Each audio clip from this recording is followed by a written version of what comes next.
Ma'am, saan ako paposisyon? Sa gitna. Sige. Itong mic ko, ma'am, naka-on na to? Okay na? Ano bang restriction natin dito? Pwede bang magmura? Ay, tangina, bawal. Sige.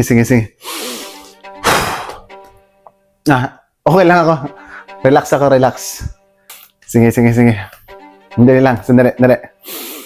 Kalma muna ako, medyo yung trauma bumabalik eh. Inom muna akong tubig.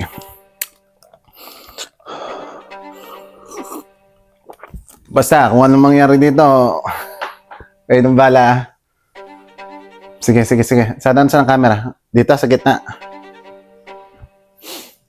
Lahat naman nag-umpisa ng maayos. Malakas kasi sila sa regalo eh. Dinaan ako sa regalo. Tapos yun, pinaikot ako. Ginamit lang yung katawan ko.